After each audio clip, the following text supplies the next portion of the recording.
为什么中国是酒桌上的敬酒陋习？其本质核心是尊卑高低的游戏。为什么透过中国式的礼节看到的更多是虚伪？今天我们继续读《中国人的性格》这本书。今天的读书章节中有以上问题的答案。今天我们读到的是讲究礼貌这个部分。想听更多的内容，可以订阅我的 YouTube 频道。读完这本书之后，我还会就解读中国文化这个专题去分享更多相关的书籍。我们共同查杀掉自己头脑中的中国文化病毒，在个体层面做到文化出埃及，早日跃迁到现代文明的状态。让我们开始吧。讲究礼貌。关于中国人和东方人的礼貌，人们有两种很不相同的看法，一个是赞赏，另一个是批评。我们盎格鲁撒克逊人喜欢这样提醒自己，无疑是有很多美德的，而在这些美德中，人们发现更多的是内刚，只有少部分的外柔。因此，当我们来到东方，发现有那么多的亚洲人在调节人际关系方面具有比我们高得多得多的技巧，内心不由得充满羡慕。这是不会做某事的人对于能轻松做这件事的人的一种羡慕。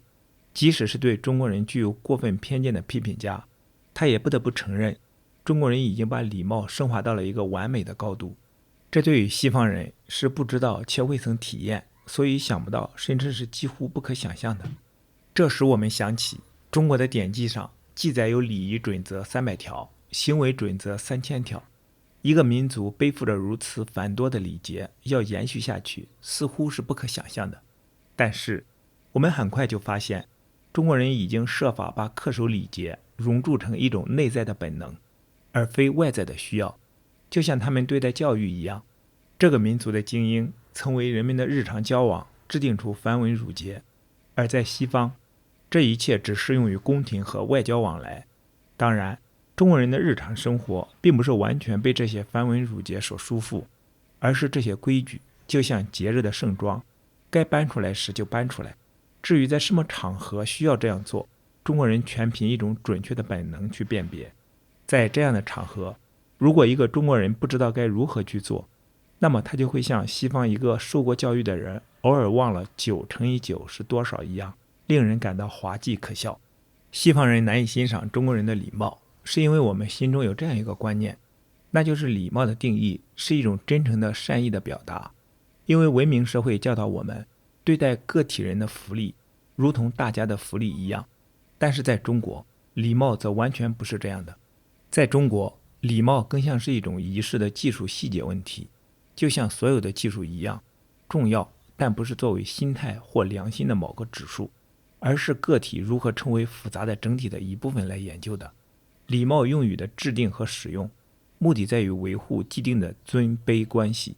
在这里加一句，这就像最近这段时间汤姆章所批评的酒桌陋习，主陪、副陪、鱼头对着谁。好，回到这本书，这在西方人看来，即使不令人发疯，也会令人不知所措。而在中国人看来，这对于保障社会秩序是至关重要的，而且也是调节人际关系的润滑剂。有前就有后，有后也有前，该前的前，该后的后，各得其所，万事亨通。就像下棋一样，先走的必须说毕王先走一子，然后对手说毕王也走一子，后来对手事先告知说毕王的士要吃尊王的卒，走到毕王卑贱的相位。这就是在下棋，一局棋的输赢与说几句客套话毫无关系。但是正如下棋人不能事先说出下一步棋，否则就会使自己显得荒唐可笑一样，中国人对于对手的每一步棋，若不能给予有礼有节的回应，也会成为人们的笑柄。因为对中国人来说，客套即是下棋，不懂这套客套就等于无知。同时，中国人讲究礼貌的严格程度是有城乡差别的。一个乡下人虽然他知道必须有礼貌，但他并不知道像城里人那样的礼貌有哪些具体的要求。但同时必须承认，即使中国有难得一见的不懂礼貌的人，他们也要比最有教养的外国人强得多。与他们相比，外国人只是怀中的婴儿。一般说来，除非外国人曾有过长期的生活体验，又担心自己有所失礼被误认为没有教养，否则他就不可能有中国人那样的礼貌之举。外国人并不懂那么多的规矩，即使学会了那些漂亮的礼貌用语，也表现出那样的麻木和无知。正是由于外国人在效仿中国人的最起码的礼貌方面表现出明显的无能和自愧不如，所以中国的知识界总带着一种毫不掩饰的自然流露的轻蔑的目光去看待这些野蛮人。礼貌可以比作一个气垫，里面什么东西都没有，但它却能很好的减缓颠簸。同时还可以公正地说，中国人向外国人所表示的礼貌完全与向自己同胞所表示的那样，更多的是为了显示自己懂得如何待人，其次才是考虑到客人是否舒服。你本不想生火烧水沏茶，他偏偏要为你生火沏茶，结果让你被烟熏得流泪，呛得喉咙像是在吞苦药，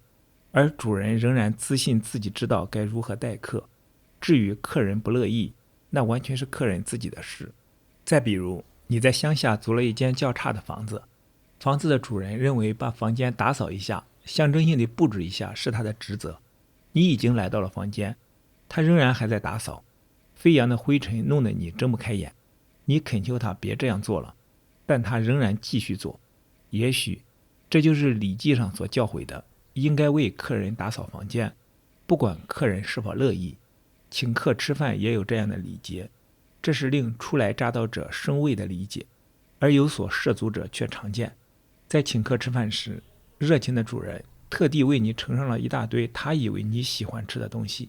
而不管事实上你是否真的喜欢吃，是否吃得下。若是你一点也不想吃，主人似乎会说那就是你的不是了，而主人则肯定他自己没有失礼，也没有人会说他失礼。如果外国人不懂这种游戏规则，那是他自己的事，与主人无关。正是按照这个原则，一位中国新娘照例去拜会一位外国夫人时，她背朝夫人向着完全相反的方向行礼，结果使女主人感到奇怪和生气。事后经过询问才知道，新娘朝北行礼是因为那是皇上所在的方向，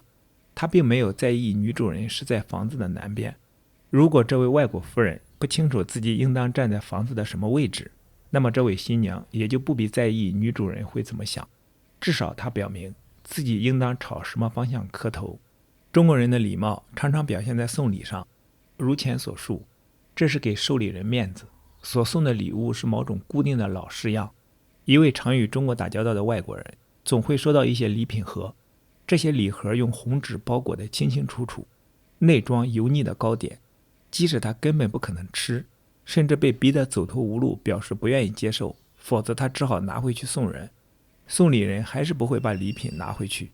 中国人的礼貌绝不是不允许人们对礼貌吹毛求疵。受礼人经常会问这些礼物花多少钱。到别人家做客的人在与男女主人公告别时常说，给您添麻烦了，让您破费了。一位外国人曾应邀参加一次婚礼，婚礼上糕点丰富，婚宴进行中，端上一盘糕点，仅有2-3块，热气腾腾而受到夸耀，似乎中国人都喜欢趁热吃。由于这位外国人是宾客，这盘糕点端给了他，但他却婉言谢绝了，不知是什么道理。这给正在进行的婚宴投下了一片阴影。那盘糕点后来没有再传给其他人，而被撤了下去。原来按照习俗，每位参加婚礼的客人都要送一份礼钱，当做婚宴的花费。照例是客人还在席上时就开始收钱，但在中国人看来，向客人收礼钱是不礼貌的，于是就以向客人送糕点为托词。每个人都知道送糕点的用意，唯独这位外国人蒙在鼓里。他的拒绝使得其他人不便在当时拿出自己的礼钱。后来他又应邀参加这一家举行的另一次婚宴。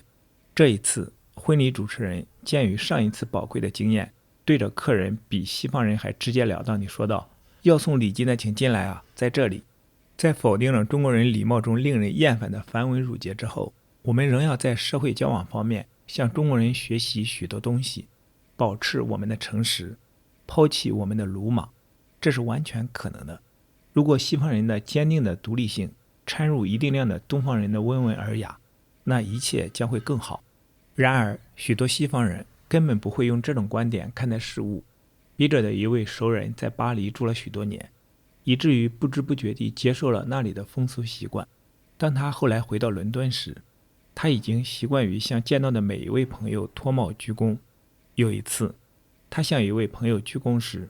这位朋友嘲笑他说，老朋友，请看，这里没有你的法国猴子可耍。如果人们能够集东西方的精华于一身，能够安然地走进狭窄的经济丛生的中庸之道上，那该是多么的惬意。后面是翻译者的评论部分。礼貌礼节中的那些令人厌烦的繁文缛节，不过强调社会中人与人的不平等和尊卑关系，这些是可以去除的。